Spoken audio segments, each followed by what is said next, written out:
भाभी आप क्या पहन रही हैं शाम में? सुंदस, तुम भी ना खामखा मेरा नाम ले लिया तुमने। अम्मी मुझे ले जाने वाली बात है ना बिल्कुल भी खुश नहीं है। ऐसी तो कोई बात नहीं है। खैर, सच बताऊं तो वो तो मेरे जाने पर भी खुश नहीं है। और आप क्यों इतना लोगों के बारे में सोचते हैं? सबकी जिम्मेदारी आपने थोड़ी ली हुई है।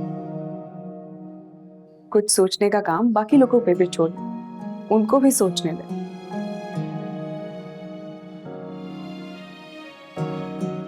तुम बहुत अच्छी हो सुंदस, तभी तो अब्बा जी की सबसे लाडली बहू तुम ही हो।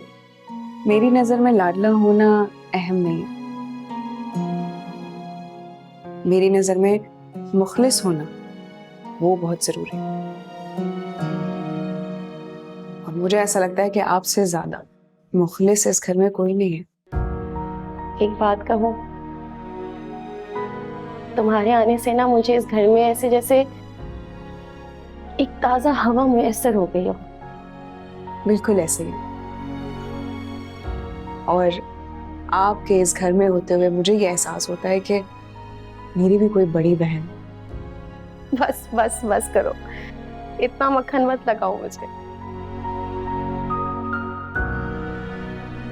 सुंदस, एक और बात कहूं, जी जी कहिए ना भाभी। मुझ पर ना इसी तरह भरोसा रखना हमेशा, क्योंकि इस घर में तुम्हारे अलावा मुझ पर भरोसे करने वाला कोई भी नहीं। मैं जानती हूँ ये बात।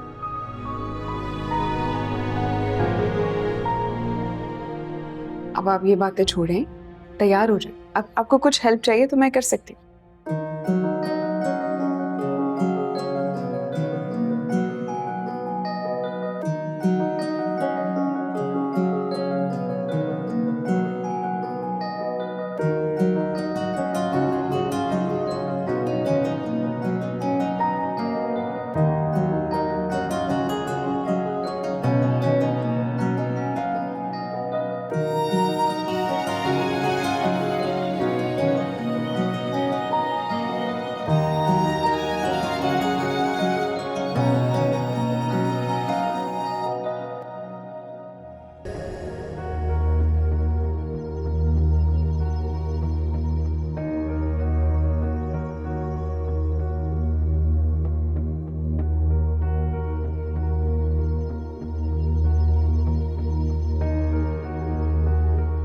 झूठ मत बोलो। तुम्हें पता है ना उमर से अपने रिश्ते का। तुम्हें और ज्यादा मोहतात रहना चाहिए सुंदस।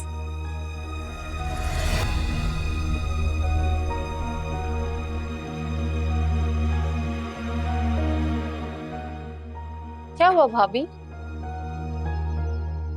परेशान लग रही है?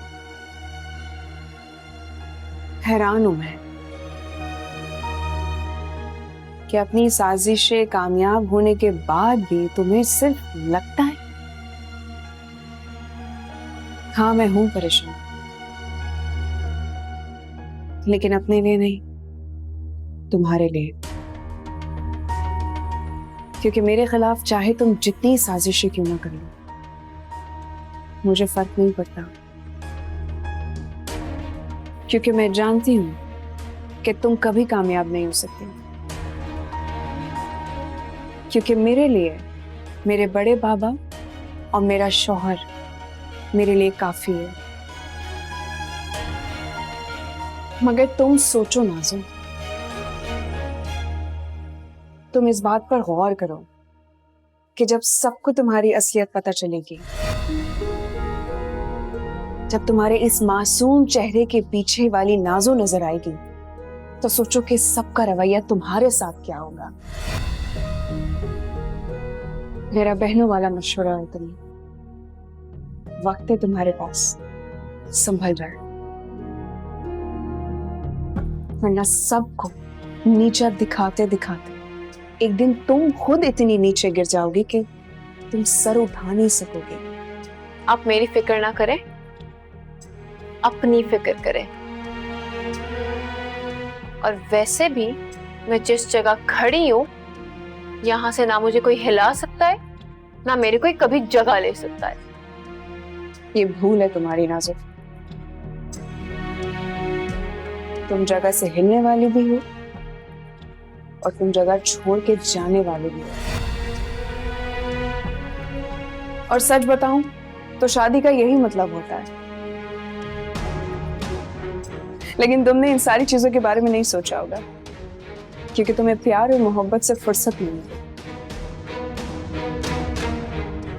तो बेहतर होगा एक बार सोच लो। बड़े बाबा की बेटी समझ के मैं तुम्हें माफ कर दूं। और तुम्हारी शादी का पहला तोहफा मेरी तरफ से माफी है।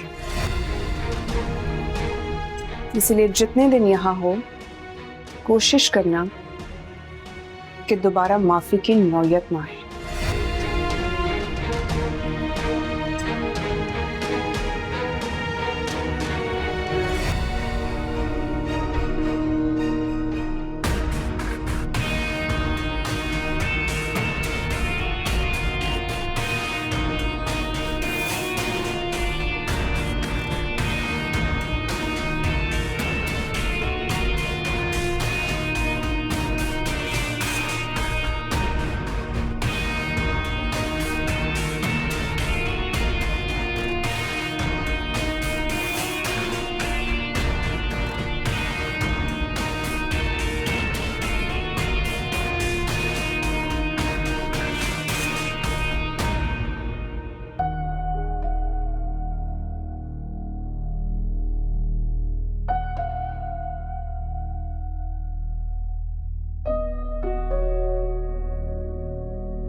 नाज़ो, तुम यहाँ अकेली क्यों बैठी हो बेटा? तो और किसके साथ बैठूं अम्मी? आप, अब्बा जी और उमर भाई तो बाहर थे, और राहिम तो पता नहीं मुझसे वैसे ही नाराज है। और वो अरसल भाई, उनके लिए तो सुंदर सापी हमसे ज्यादा सगी बन गई है। क्या हुआ है नाज़ो? अरसल ने कुछ कहा है? उसने किसी बात पर सुंदर की हिमायत कर दी है क्या? मुझे बताओ, मैं भी जाके खबर लेती। नहीं, कुछ नहीं कहा। वो मेरे छोटे भाई हैं, वो सारे जमाने से लड़ सकते हैं लेकिन मुझे कुछ नहीं कह सकते। तो फिर क्या हुआ? तुमने क्यों ऐसी बातें की? अम्मा, वो आपकी वो बहू है ना सुंदस, खैर उन्हें मैं खुद देख लूंगी। आप रोहान के घर गई थी, वहां उसकी अम्मी ने अब्रिश के हवाले से क्या कहा है आपको?